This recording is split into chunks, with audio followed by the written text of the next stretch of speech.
सलोनी का जन्म एक बहुत ही साधारण गरीब परिवार में हुआ। उसका घर एक झोपड़ी था जो बारिश में टपकता था और गर्मियों में तंदूर बन जाता था। उसके पिता रेलवे स्टेशन के पास एक छोटी सी चाय की दुकान चलाते थे। माँ दूसरों के कपड़ों में कढ़ाई का काम करती थीं, जिससे महीने के कुछ 100 रुपए मिलते थे। घर में राशन लाना एक जंग जैसा था और कभी-कभी एक ही रोटी 4 हिस्सों में बंटती थी। इन हालातों में सलोनी बड़ी हुई और जैसे जैसे बड़ी हुई, जिम्मेदारियां भी उसके साथ बढ़ती गईं। उसे पढ़ाई से बेहद लगाव था, लेकिन हालात ने उसकी किताबें छीन लीं। 6ठी क्लास के बाद उसे स्कूल छोड़ना पड़ा क्योंकि फीस देने के पैसे नहीं थे। दूसरे बच्चों को स्कूल जाते हुए देखकर वो अक्सर सोचती थी कि क्या कभी वो भी कुछ बन पाएगी। लेकिन सलोनी में एक खास बात थी, वो हार नहीं मानती थी। जब वो 15 साल की हुई तो उसने अपनी माँ से साड़ी पर कढ़ाई करना सीखना शुरू किया।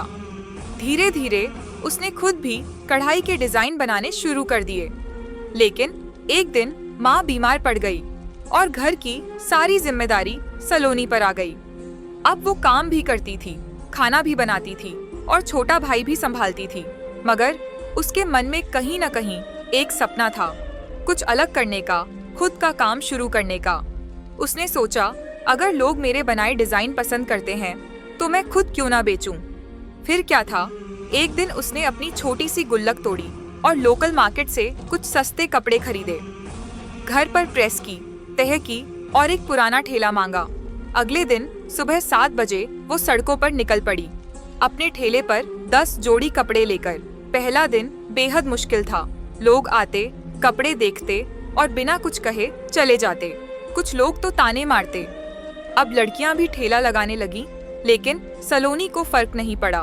वो जानती थी कि शुरुआत हमेशा कठिन होती है। हर दिन वो नए नए इलाकों में जाती, लोगों से मुस्कुराकर बात करती और कपड़े बेचने की कोशिश करती। पहले हफ्ते में उसने सिर्फ 3 जोड़ी कपड़े बेचे और उसमें भी मुनाफा नहीं था। लेकिन उसने हार नहीं मानी। वो रोज घर आकर अपनी सेल्स पर सोचती, कहाँ गलती हुई, क्या बेहतर किया जा सकता है। फिर उसने धीरे धीरे यह सीखा कि सिर्फ कपड़ा बेचना काफी नहीं, प्रेजेंटेशन भी जरूरी है। कपड़ों को बेहतर तरीके से सजाया, एक छोटा सा मिरर लगाया ताकि लोग पहनकर देख सकें। उसने लोकल लड़कियों से बात की, जानने की कोशिश की कि उन्हें क्या पसंद है, कौन सा रंग, कौन सा डिजाइन, किस तरह की फिटिंग। धीरे धीरे उसका सेल बढ़ने लगा। 1 महीना बीता, फिर 2 और अब सलोनी को पहचान मिलने लगी। वो एक फुटपाथ वाली नहीं रही, अब लोग उसे सलोनी दीदी कहकर बुलाने लगे। एक दिन एक फैशन ब्लॉगर जिसने उससे कपड़े खरीदे थे, सलोनी की फोटो सोशल मीडिया पर पोस्ट कर दी।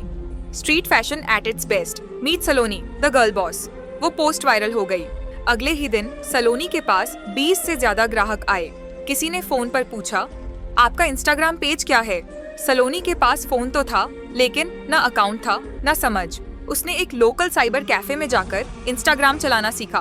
धीरे धीरे उसने अपनी डिजाइनों की फोटो पोस्ट करना शुरू किया। उसने खुद ही छोटे छोटे वीडियो बनाए जिसमें वो दिखाती कि कैसे एक सिंपल कपड़े को स्टाइल किया जा सकता है। लोग जुड़ने लगे, उसके फॉलोअर्स बढ़ने लगे और एक छोटी सी ऑनलाइन ऑर्डरिंग भी शुरू हो गई। अब उसका ठेला धीरे धीरे एक ब्रांड में बदल रहा था।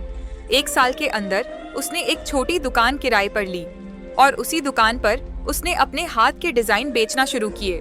उसने खुद सिलाई सीखी, कटिंग की ट्रेनिंग ली और अपनी माँ की तरह बारीक काम में एक्सपर्ट बन गई। अब सलोनी के पास सिर्फ ग्राहक नहीं थे, बल्कि फैन फॉलोइंग थी। वो लड़कियां जो पहले महंगे शोरूम में खरीदारी करती थीं, अब सलोनी की दुकान पर आते हुए गर्व महसूस करती थीं। उसने ब्रांड का नाम रखा, सलोनी क्रिएशंस, फैशन विद सोल। 2 साल में उसने इतनी कमाई की कि अपनी खुद की फैक्ट्री खोल ली, जहां 10 से ज्यादा लड़कियां काम करती थीं। वो भी उसी तरह की पृष्ठभूमि से जहां सलोनी कभी थी।